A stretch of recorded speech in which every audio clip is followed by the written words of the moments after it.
Lesson 3 जो geography के अंतर्गत वायु दबाव। और आज हम लोग एक तरह से कहा जाए तो वायु दबाव में भिन्नता का क्या कारण है। आखिर हर जगह का वायु दबाव अलग अलग क्यों होता है, यहाँ का कुछ और कहीं का कुछ और। तो वही बताया गया कि सबसे पहले आप ये एग्जाम्पल जो दिया है इसको आप लोग पहले गौर कीजिए कि इसमें बतलाना क्या चाहता है। एक प्लास्टिक के ना एक पानी के बोतल को आधे से अधिक गर्म पानी से भर दीजिए। एगो प्लास्टिक का बोतल लीजिए और उस प्लास्टिक के बोतल में बोल रहा है कि गर्म पानी आधा से ज़्यादा भर देना है और ढक्कन लगा कर रख दीजिए। 1 घंटा के बाद देखिएगा तो दिखेगा कि बोतल थोड़ा सिकुड़ गया, क्योंकि बोतल में ना गर्म पानी भरने के साथ साथ भीतर की वायु गर्म होकर थोड़ी निकल गई। यानी यहाँ बता रहा है कि जैसे आपने बोतल में गर्म पानी भरा तो भरने के साथ ही क्या हुआ कि भीतर की जो गर्म वायु थी, भीतर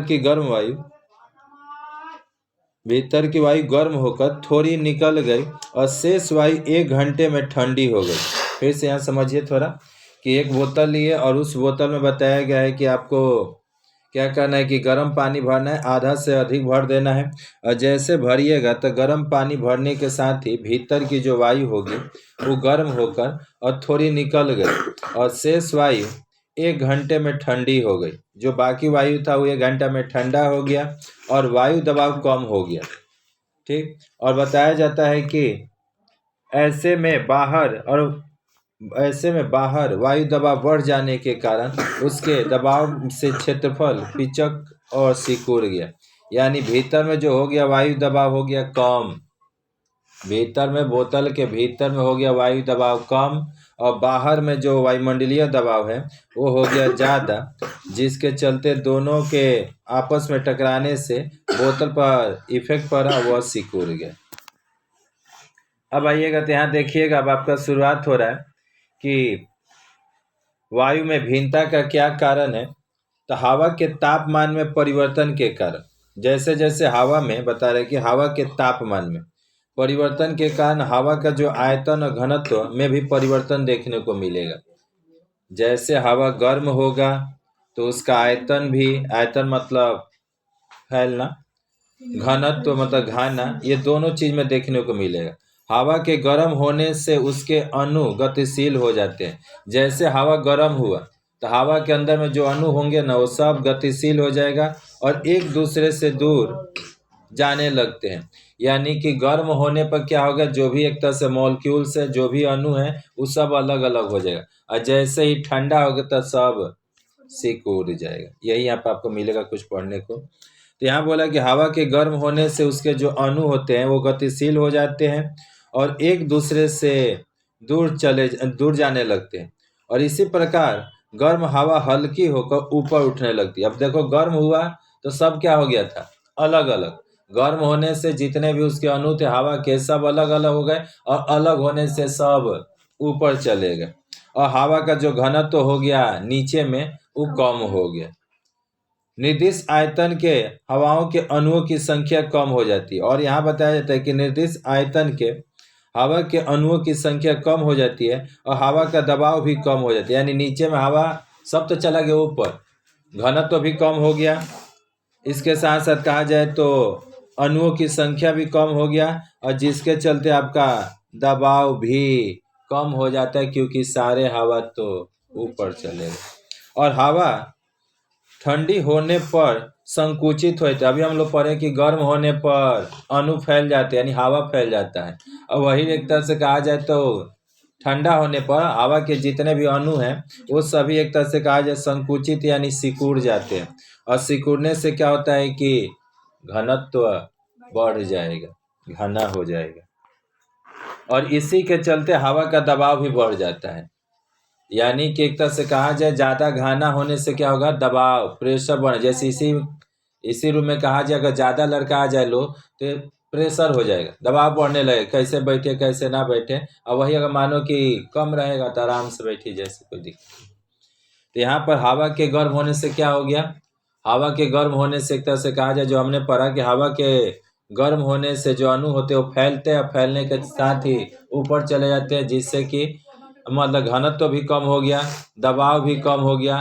मतलब एक तरह से कहा जाए तो, और इसके साथ साथ जैसे हवाएं ठंडी हुई तो ठंडी होने के चलते सारे हवाएं सिकुड़ गए, और सिकुड़ने के चलते दबाव भी बढ़ा, घनत्व भी बढ़ा। कहाँ तक पढ़ रही है?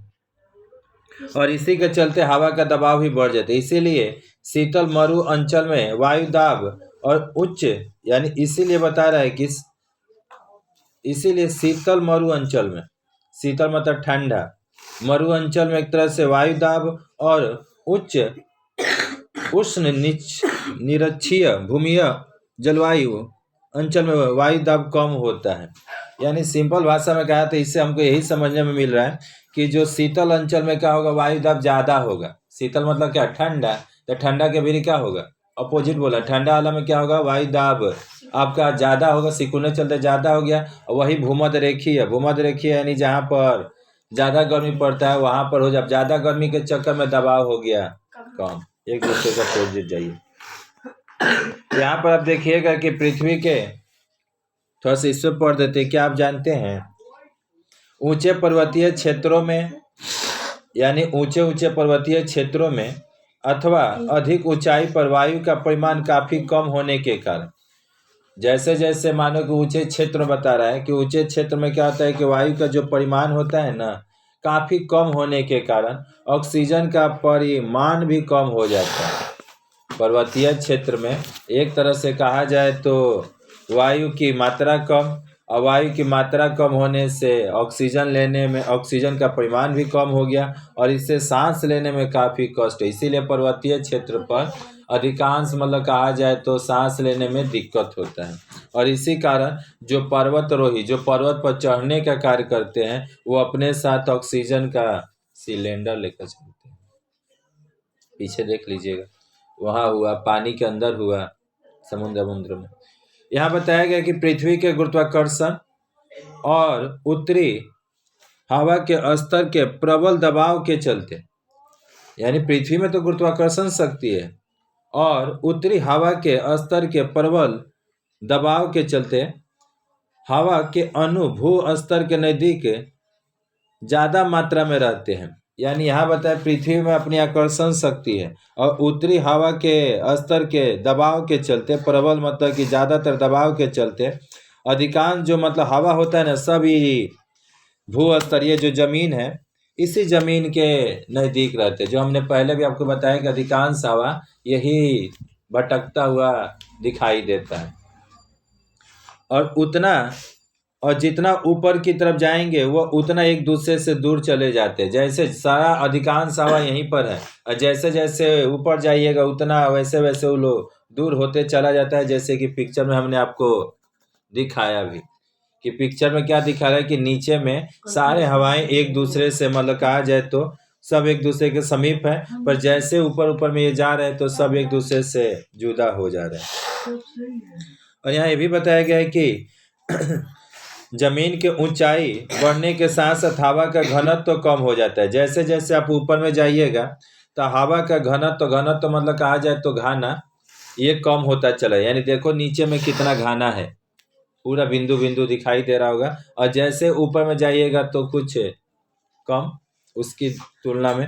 और बताया गया है कि प्रति 110 मीटर की ऊंचाई पर जाने पर आपको 1 सेंटीमीटर पारे के स्तर के समान हवा का दबाव कम हो जाता है। जैसे आप 110 मीटर की ऊंचाई पर जाइएगा तो यहाँ से जो भी दबाव होगा वहाँ पर 1 सेंटीमीटर कम हो जाएगा। अगर यहाँ पर मानो कि जो भी हो उससे अगर 110 मीटर की ऊंचाई पर गई तो 1 सेंटीमीटर कम हो जाएगा। और इसी कारण ऊंचे पर्वतीय अंचल में जल का उबलांक जो होता है वो कम होता है, जल्दी जल उबलबे नहीं करता है।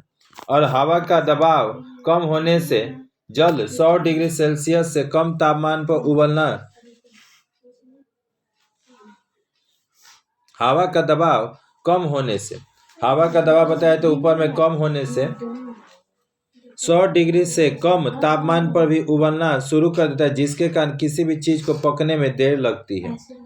यानी ऊपर में कह रहा है कि हवा का दबाव कम होने से 100 डिग्री सेल्सियस पर कम तापमान पर भी उबलना शुरू कर उबलेगा, पर जिसके कारण किसी भी चीज को पकने में देर लगती है। और हवा में जलीय वाष्प रहने पर यह जलीय वाष्प विहीन हवा से हल्की होती है। हवा में भी जल होता है, इसी को जल मतलब जिस हवा में जल हो उसको जल वाष्प कहते हैं, हम लोग इसे पढ़े।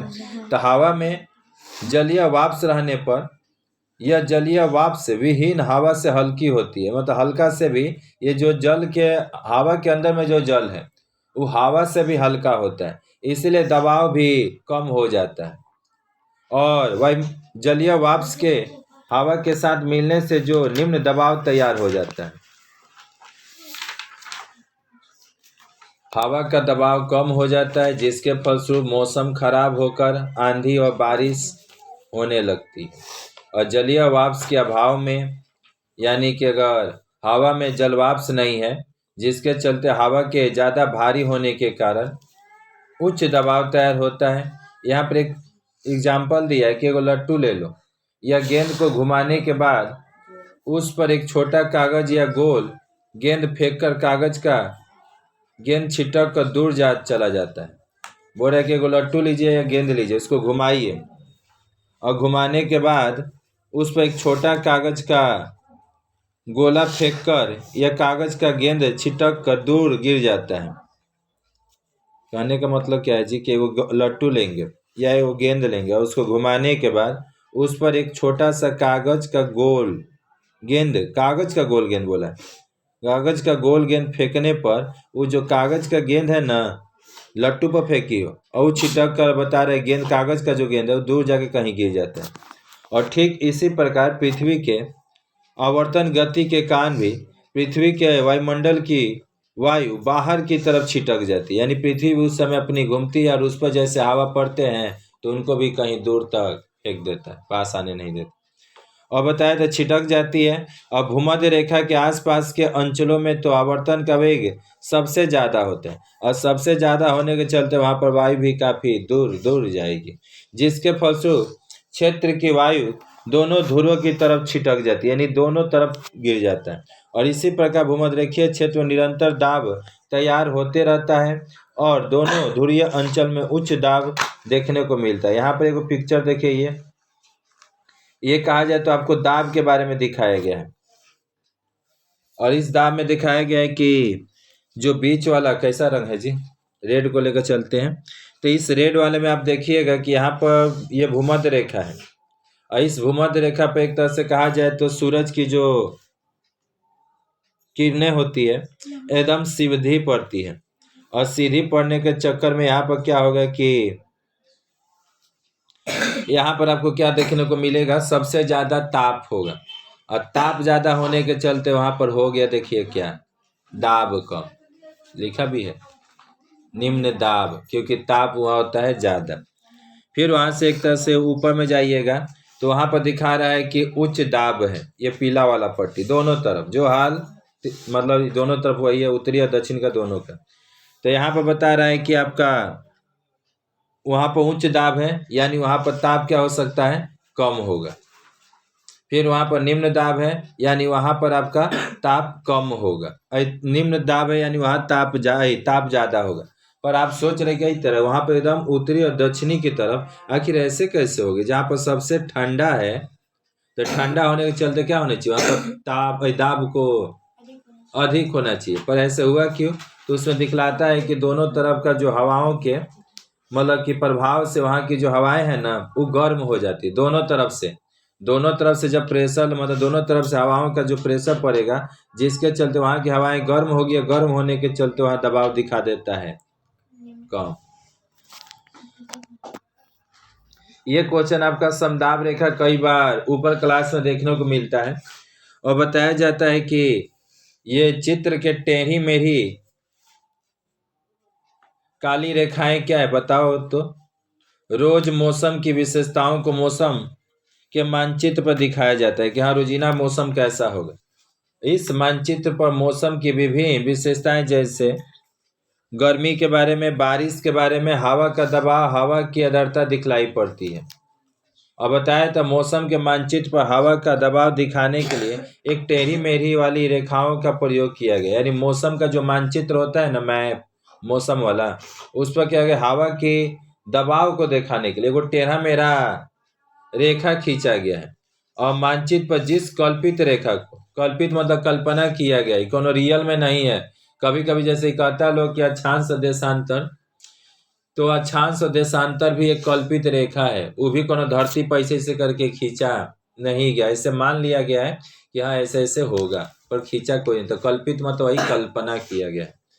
तो एक कल्पित तो बोला है कि मानचित्र पर जिस कल्पित रेखा द्वारा समान हवा के दबाव के मिलाने वाले क्षेत्र को, समान हवा के दबाव, तुम्हारा भी दबाव इधर का भी दबाव, दो इलाके का दबाव समान दिखला रहा है जो रेखा, वही तो समदाब रेखा कहलाएगा। मानचित्र पर समान दबाव के दिखाने वाले क्षेत्र को ही समदाब रेखा कहते हैं। इस समदाब रेखा की कुछ विशेषताएं हैं। समदाब रेखा पर वायु दबाव को मिलीबार से, यानी कि समदाब रेखा में जो वायु का जो दबाव होता है ना, वो मिलीबार से, एमबी में मापा जाता है, मिलीबार। पृथ्वी पर समान वायु दबाव साधारणतः 980 मिलीबार से लेकर 1050 मिलीबार तक होता है। उससे भी मस्त बात कि समदाब रेखाएं वायु दबाव के परिणाम स्वरूप समुद्र तल के वायु दबाव के रूप में दिखाया जाता है। समदाब रेखा एक दूसरे को अतिक्रमण नहीं करती है, यानी एक दूसरे पर स्पर्श नहीं करती है, टच नहीं करती है। समदाब रेखा एक दूसरे को टच नहीं करेगा। समदाब रेखा जिस स्थान पर एक दूसरे के खूब नजदीक चली जाती है, उस क्षेत्र में वायु दबाव में भिन्नता ज्यादा होती है। यानी कि जहां पर एक दूसरे के पास पास आ गया समदाब रेखा, तो सोचिए कि उस क्षेत्र में वायु के दबाव में भिन्नता मतलब अलगाव देखने को मिलेगा।